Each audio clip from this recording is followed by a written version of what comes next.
اے نبی اور اے ان کے ساتھ ایمان لانے والوں، تمہیں جن مصائب سے کا سابقہ ہے، سامنا ہے، جن شدید امتحانات و ابتلاءات سے تم گزر رہے ہو، ان میں تمہارے اندر صبر اور استقامت پیدا کرنے کے لیے سب سے بڑا سہارا قرآن مجید ہے۔ زیادہ سے زیادہ اس کو پڑھو اور پڑھتے رہو اور پڑھتے رہو اور پڑھتے رہو۔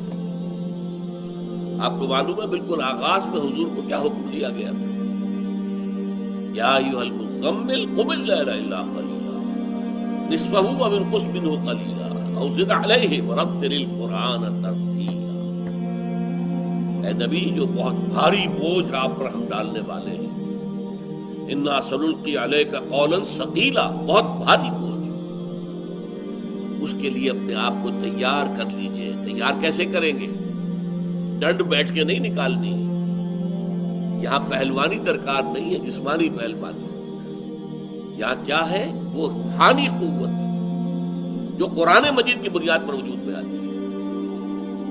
لہذا راتوں کو آپ جاگتے رہا کیجئے سوائے تھوڑے سے حصے کے، یعنی آدھی رات یا اس میں سے کچھ کم کر لیں، یعنی تہائی رات، یا زیادہ کریں 2/3 رات۔ ورتل القرآن ترتیلا، اور پڑھتے رہیے قرآن کو ترتیل کے ساتھ، ٹھہر ٹھہر کر، رک رک کر۔ یہ اصل میں ترتیل ہے کہ جس سے کہ در حقیقت تاثیر جو ہے وہ جذب ہوتی ہے۔ آپ کو معلوم ہے تیز بارش اتنی مفید نہیں ہوتی زراعت کے لیے جتنی کہ ہلکی ہلکی ہلکی ہلکی مسلسل زیادہ دیر تک بارش ہوتی، اس لیے کہ وہ جذب ہوتی جائے، جذب ہوتی جائے، جذب ہوتی جائے، اور تیز بارش کا ریلا آئے گا وہ بہہ جائے گا۔ لہذا قرآن کو تھوڑا تھوڑا رک رک کر پڑھنا۔ الحمدللہ رب العالمین، اب رکو، غور کرو کیا کہا ہے، کیا الفاظ ہیں، کیا معنی۔ الرحمن الرحیم، سوچو کیا پڑھا، کیا الفاظ ہیں، کیا معنی۔ اس طرح رک رک کر ترتیبی سے کہتے ہیں۔ اس کا نتیجہ کیا ہوتا ہے؟ یہ دل میں جذب ہوتا ہے۔ جیسے میں نے کہا کہ ہلکی بارش جو ہے وہ زمین میں جذب ہوتی ہے، اور زمین کے اندر جو رویدگی ہے، جو چھپی ہوئی ہے، اس کے خزانوں کو نکال کر باہر لے آتی ہے۔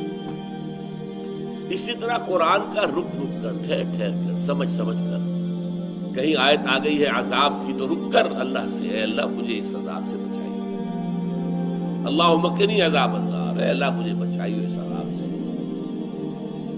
یا مجیرو یا مجیرو یا مجیر اجرنا من النار، اے اللہ، اے بچانے والے، اے بچانے والے، اے بچانے والے، ہمیں آگ سے بچا لیجیے۔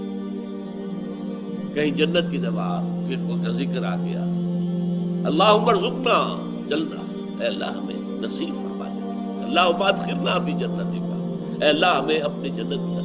یہ ہے رفتہ رفتہ ساتھ ساتھ وہ کیفیات بھی وارد کرنا اپنے اوپر، اس سے پھر اندر وہ قوت ابھرتی ہے روحانی، قلب کی گہرائیوں سے جو چشمے ابلیں گے طاقت کے، استقامت کے، ہمت کے، اس کا آپ اندازہ نہیں کر